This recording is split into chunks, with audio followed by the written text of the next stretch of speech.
You know what I So mean? talking about these pattern recognitions, Andrew, can you bring up some clips from his Instagram? You had recently, you showed some like old school tribal members. It's that one there to the right. Oh, yes. Yeah, that's a still photo.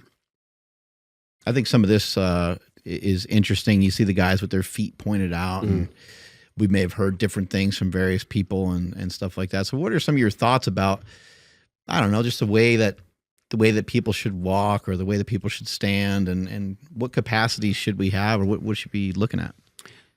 I think fight and flight that's the two sides of the same coin. And I always now think both sides utilized. So it's not that one is better. The change is the constant, and the transition is where it's at.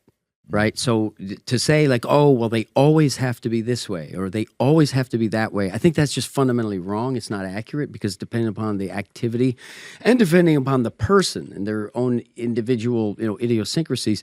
So the toes turned out standing facilitates down and up more complete than the toes straight and the toes in.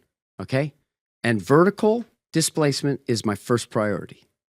And if I am here like this with the toes turned out, I am more reactive to the sides than if I am in here straight or in. Yeah. Okay? Yeah. So fight is the first thing, because locomotion is not just how fast, how far, how long. It's can you get there in the face of opposition, and can you stay there in the face of opposition?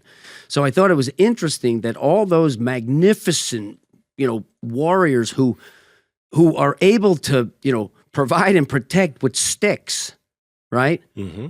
They can catch food and they can protect their family, and they can with that. Mm-hmm. There's no iPhone, right? They don't call the ambulance, right? It's just not that where it is.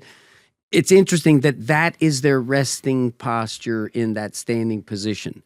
And then with the one who's hunting the fish, if you're creeping up on something, that you can be more silent if you come in with that open, right? But he's heel striking. Yes, but he's rolling through, and so your heel, to be calm. Yeah. Here's what it is. I sort of say that you have 7 balls in the front of the feet, because I'm counting the 2 sesamoid bones underneath the first metatarsal. Mm-hmm. So you have 5, and then the 2 little sesamoids that act as like a lever on the big toe, right? Yeah. And then the heel is the 8 ball.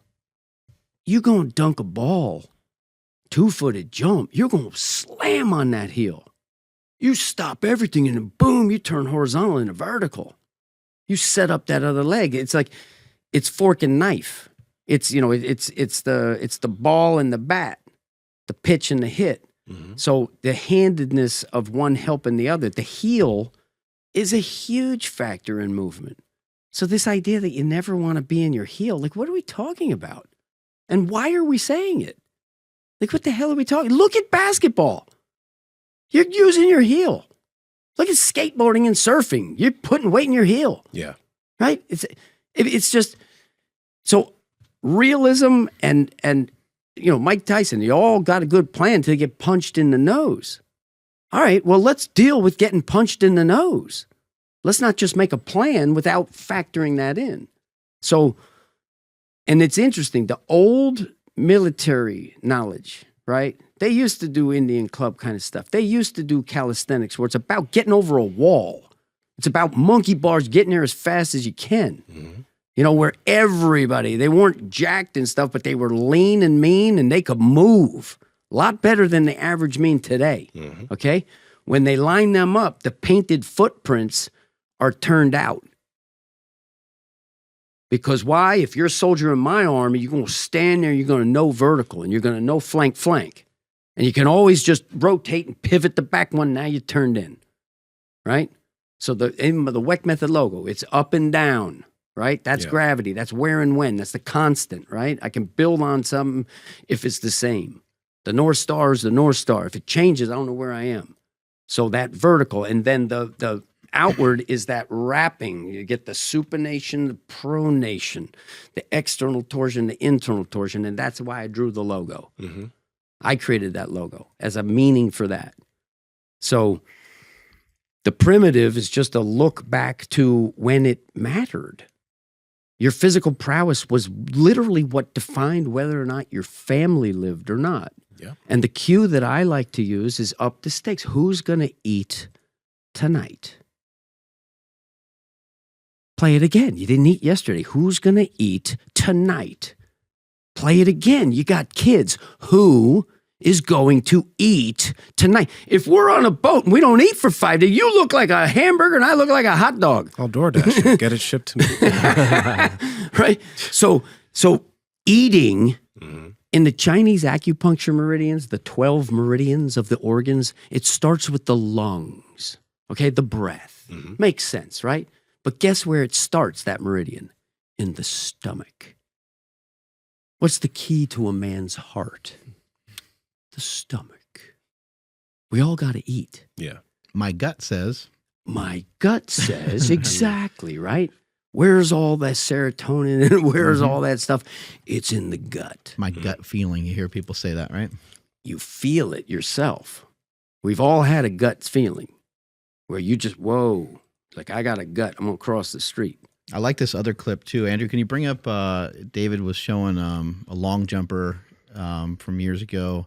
Oh. Was it Bob Beeman maybe? Yeah, Bob Beeman. Yeah. This one right here? Yeah, you might want to have some of the audio. Or actually, he could just explain what he's seeing here. This So is like really interesting. I did one from the front of Bob Beeman, and then this one's from the back of Bob Beeman. So basically what I was saying here is that this outward heel flick, where the heel flicks out, it's basically a ricochet reaction of connective tissue recoil to an inward pronating spinning force. And so it's you're not pivoting, because pivoting is fight. Pivoting keeps you in the same spot. So you're not hitting with your toes and then twisting or spinning. Correct. You're going too fast. Well, here's what happens. You hit with the outside ball of foot. It comes over to the big toe side, inside ball of foot, and then your center of mass is shifting to the other side. So this wants to do that, and so it comes there, and bang, it springs back out. Right. Now, not everybody does that, because there's other people, Johan Blake, for example. So what he'll do, or Ricky Henderson, for example, they'll hit, and they'll come up, and rather than spin and pop back out, what they'll do is they'll hit, they'll come to the inside, and then the leg will bing. The whole leg and foot will spring behind the shin of the other foot, right? And when I played track and when I played football, I would get little cuts and nicks on my calves from the spikes, and there'd always be dirt from the cleats on my inside of my calf from the other foot. So my way, I don't do that quite as much as I kick. My whole foot comes kicking over more. This is incredible, the way that he goes way off to the side before he does his jump. Yes, and basically what he's doing is that penultimate is to set up a massive head over foot, boom, And he onto that just right leg. takes off. That's crazy. And Carl Lewis, I just did a breakdown on Carl Lewis and analyzing what he does. So Carl Lewis was another right foot jumper. And Carl Lewis, his power stroke when he runs, the 100 or 200, is his right foot. He gets a pure head over foot. And then on the left foot, that's the quick side. So he's slightly on the inside of the foot, which creates a vector that goes back to the right foot. And so this is in 1991 when he set his best time ever, and his feet are wide in that race right there. That's interesting. This is in 1984, and watch how he goes over to the right side of the lane, because he's head over foot on the right, but he's not head over foot on the left. So what's that do? He's going over there. Oh, he's like running too much of a narrow, right? Like too straight. Well, what I would say, no, what he's doing is he's landing with his head inside of the left. That creates a vector to the right. So if a wide receiver is going to turn to the right, they stab to the left outside, the head's inside, so that you can now use your body weight and go that direction, right? And then this is interesting. Look what he does in the blocks there. He's pivoting the foot to get to a position where he can slice a better angle with the knee, because in 1984 he was much higher up and a worse starter, and he was always a bad starter. So and he pushes his heel inward and his toes go out, right? Well, he pushes the heel inward because that's the extension. It's the follow through where it's going to turn the other way, the figure eight. So the extension is your stronger when you press, and the internal is stronger when you pull. And that's the way that the adductors work in a figure eight manner. So it's not just back and forth flex and extension. It's a figure eight. You land with the foot out, you recover with the foot in. You land with the foot out, you recover with the foot in. And there's a figure eight pattern happening in the shoulders and the hip socket, right? Yeah, everything is figure eight. Figure eight doesn't stop. Mm-hmm. The object in motion stays in motion. You're not seesawing back and forth like this. There's a, like even a whip, right?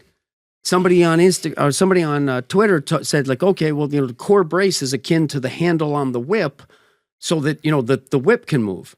I'm like, yeah, but what about the hand holding the handle? Whip, try and whip and do that. Okay, how much? You're not going to crack it doing that. Yeah. It's the fluidity. Making me uncomfortable with all this whip talk. Let's go with something else. No, I'm joking. I'm fucking around.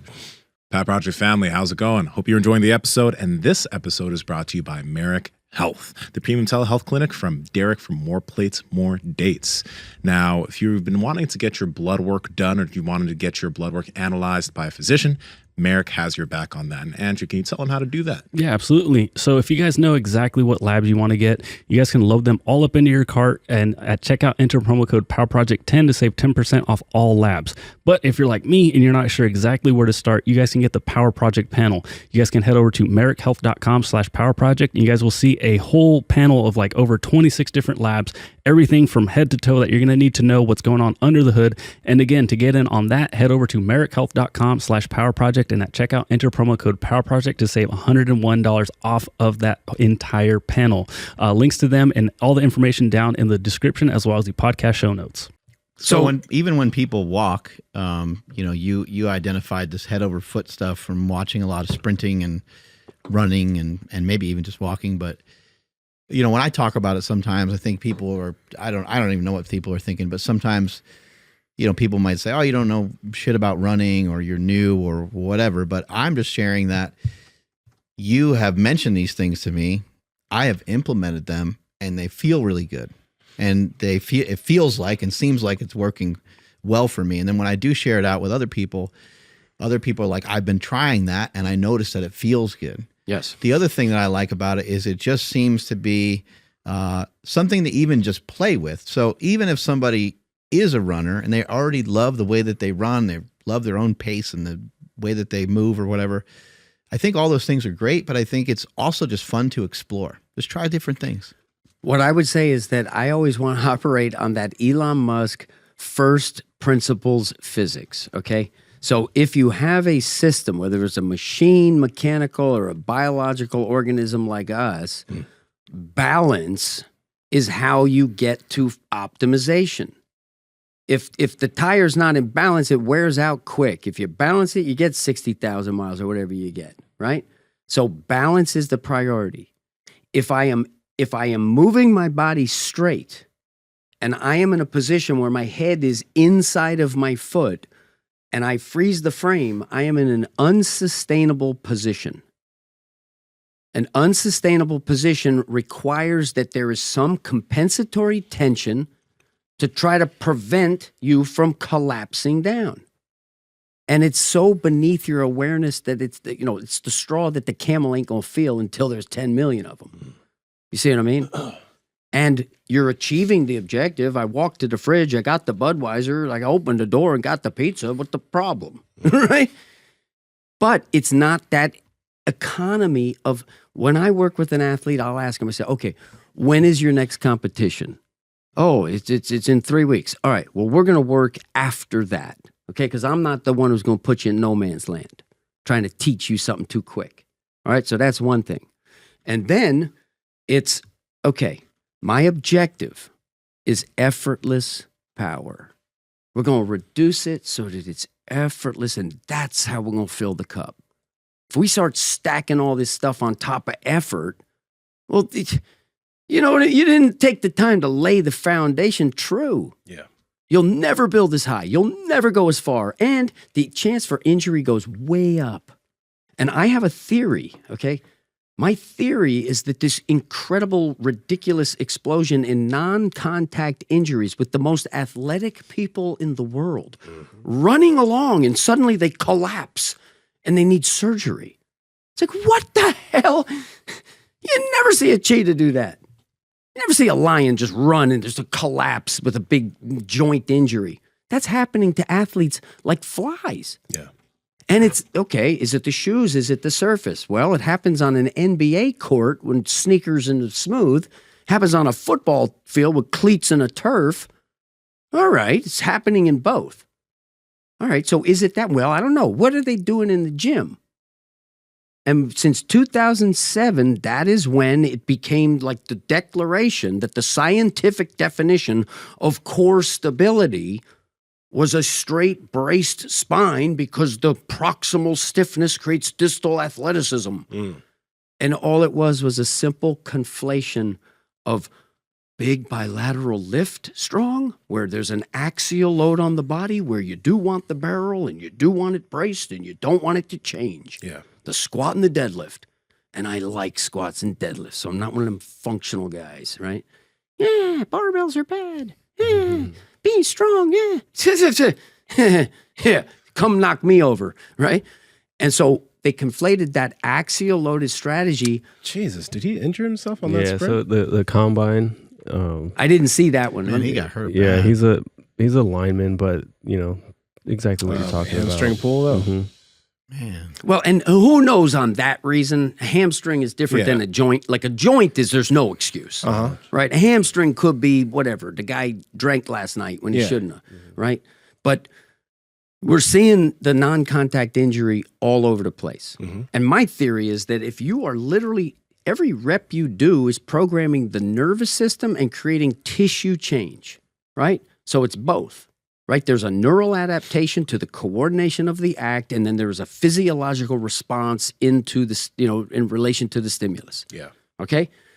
And if the nervous system patterning is to squeeze yourself very tight and then resist a force, all you're doing in a martial sense is you're uprooting yourself. And the number one example of the worst offender in this is the Palloff press. Hey guys, if you like this clip, go ahead and comment down below and let us know what you liked about it. All right. Share this with a friend. Make sure to subscribe to the channel. And also, we are on Reddit and Discord. All that's down below. All our sponsors and everyone that supports us down below there too. So you can get whatever you like from us. All right. Peace.